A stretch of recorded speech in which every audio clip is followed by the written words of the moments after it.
Hello everyone, welcome back to my YouTube channel. आज की इस वीडियो में मैं फिर आपके लिए न्यूज़पेपर के कुछ वोकैब वर्ड्स लेके आई हूँ। वीडियो को पूरा एंड तक देखना। अगर आपको ये वीडियो पसंद आए तो चैनल को सब्सक्राइब करना ना भूलें। डिस्क्रिप्शन बॉक्स में आपको पीडीएफ की लिंक मिल जाएगी, और अगर आपको प्रैक्टिस करनी है डेली तो डिस्क्रिप्शन बॉक्स में उसके लिए आपको एडिटोरियल का एक प्रैक्टिस सेट भी मिल जाएगा। तो चलिए बिना वक्त गंवाए वीडियो को स्टार्ट करते हैं। पहला वर्ड है हमारा नोशन। नोशन का मतलब होता है धारणा।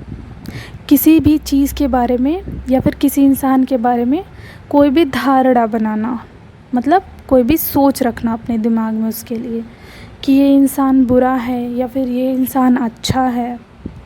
विचार, धारणा, इरादा, अभिप्राय या फिर ख्याल। अ कॉन्सेप्शन और बिलीफ अबाउट समथिंग, किसी चीज़ के बारे में कोई कॉन्सेप्शन बनाना अपने माइंड में या फिर कोई बिलीफ रखना। सिनोनिम्स है इसके belief, concept, conviction, opinion, consideration, thought, thinking या फिर इंटेंशन। इसके एंटोनिम हैं इग्नोरेंस, मिसअंडरस्टैंडिंग, अनकॉन्शियसनेस। ये इसके कुछ पॉसिबल एंटोनिम्स थे। इसका एक एग्जाम्पल है, I had a notion that she originally came from Poland. मेरी धारणा थी कि वह मूल रूप से पोलैंड से आई थी। मतलब उसकी क्या धारणा थी कि वह पोलैंड से आई है। हो सकता है वो पोलैंड से ना भी आई हो, लेकिन हमारी धारणा ये थी कि वह पोलैंड से आई है। तो इसको बोलते हैं नोशन या फिर धारणा। नेक्स्ट वर्ड है हमारा हेल्पलेस, मतलब अभागा, मतलब जो बहुत ही दुर्भाग्यशाली हो, जिसका भाग्य अच्छा ना हो। अभागा, अभागी, भाग्यहीन, दयनीय, अत्यंत दुखी, नाखुश, उदास, दुखिया या फिर असहाय। जो खुश ना हो अपनी ज़िंदगी से, जो बहुत ही दुर्भाग्यशाली हो, जिसका भाग्य अच्छा ना हो, उसको बोलते हैं हेल्पलेस। मतलब कोई कोई बोलता है मेरा भाग्य अच्छा नहीं है, आई एम हेल्पलेस। सिनोनिम है इसके अनलकी, अनफॉर्चुनेट, फॉर्च्यूनलेस, अनब्लेस्ड, अनहैप्पी, इल फेटेड या फिर इल स्टार्ड। मतलब हम अनलकी हैं या फिर अनफॉर्चुनेट हैं, खुश नहीं हैं, ब्लेस्ड नहीं हैं, इल फेटेड है या फिर इल स्टार्ड हैं। एंटोनिम है इसके लकी, मतलब हम बहुत ही लकी हैं, फॉर्चुनेट हैं, ब्लेस्ड हैं, हैप्पी हैं या फिर होपफुल हैं। ठीक है। एग्जाम्पल है एक इसका, several hapless hikers got caught in the snow storm. मतलब कई असहाय हाइकर बर्फ़ के तूफ़ान में फंस गए। जो हाइकिंग करते हैं हाइकर्स बर्फ़ में वो लोग बर्फ़ के तूफ़ान में फंस गए। नेक्स्ट वर्ड है हमारा स्टटर। स्टटर का मतलब होता है बेसिकली हकलाना या फिर फंबल करना। कुछ लोग होते हैं बोलते वक्त हकलाते हैं, मतलब रुक रुक कर बोलते हैं, या फिर कभी कभी हम नर्वस हो जाते हैं तो हम स्टटर करते हैं, मतलब रुक रुक कर बोलते हैं या फिर एक ही चीज़ को कई बार रिपीट करते हैं। To have difficulty when you speak so that you keep repeating the first sound of a word. रुक रुक कर बोलना या फिर हकलाना। सिनोनिम्स है इसके स्टैमर, फॉल्टर, स्पटर, स्टम्बल या फिर हेजिटेट। एंटोनिम है इसके कंटिन्यूअस, मतलब कंटिन्यूटी के साथ बोलना, मतलब कंटिन्यूटी ना तोड़ना।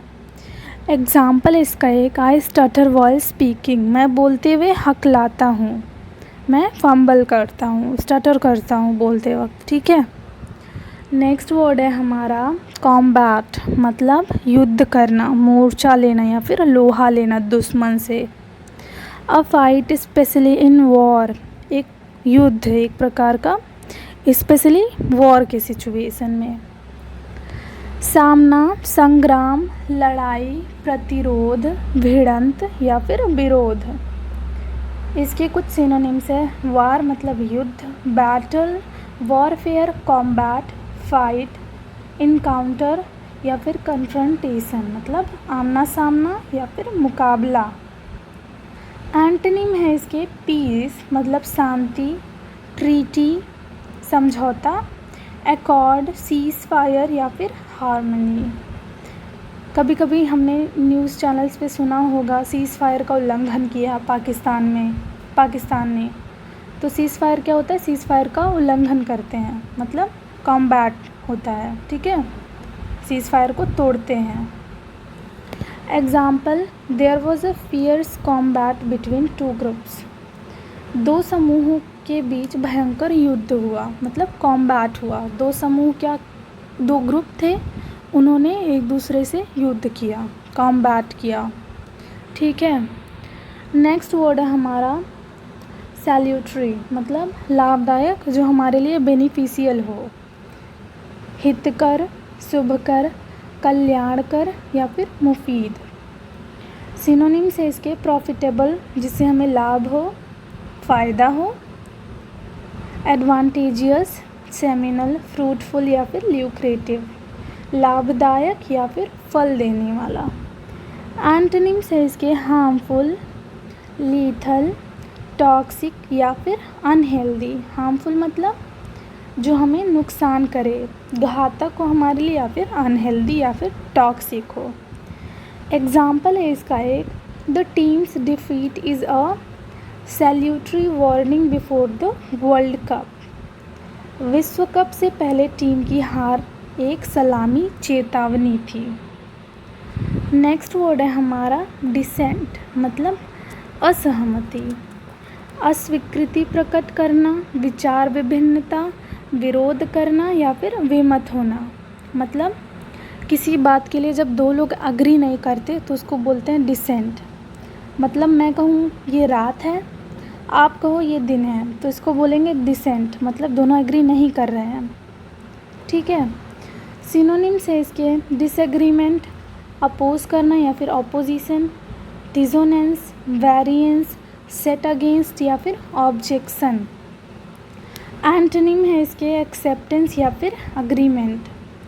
एक एग्जाम्पल है इसका, the voices of dissent were effectively smothered, मतलब असंतोष की आवाज़ों को प्रभावी ढंग से सुलझाया गया। नेक्स्ट वर्ड है हमारा डेमोलिशन, मतलब विध्वंस, नाश, भंजन, तोड़ना, तबाही, बर्बादी या फिर विनाश। किसी चीज़ को तोड़ फोड़ देना, डिस्ट्रॉय कर देना, उसको बोलते हैं डेमोलिशन। सिनोनिम है इसके डिस्ट्रक्शन, ब्रेकिंग, डिवास्टेशन, डिसमेंटलिंग या फिर रियूनेशन। बर्बाद कर देना किसी चीज़ को, डिसमेंटल कर देना, तोड़ फोड़ देना। एंटोनिम है इसके फिक्सिंग, रिपेयर, बिल्डिंग या फिर कंस्ट्रक्शन। मतलब किसी चीज़ को फिक्स करना, रिपेयर करना या फिर रीबिल्ड कर देना। एग्जाम्पल है इसका एक, the monument was saved from demolition, मतलब स्मारक को विध्वंस से बचाया गया था। नेक्स्ट वर्ड है हमारा डिट्राइटस, मतलब मलबा, कतरे, टुकड़े, मतलब waste material. Natural waste material that is left after something has been used और ब्रोकन अप। किसी वस्तु के उपयोग में आने या टूटने के बाद प्राकृतिक प्रक्रिया से बना मलबा, ठीक है।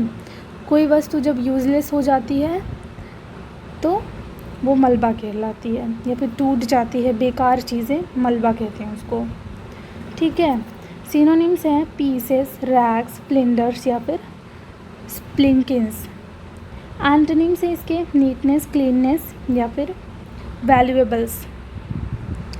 Thank you so much for watching this video. Please consider subscribing to my channel.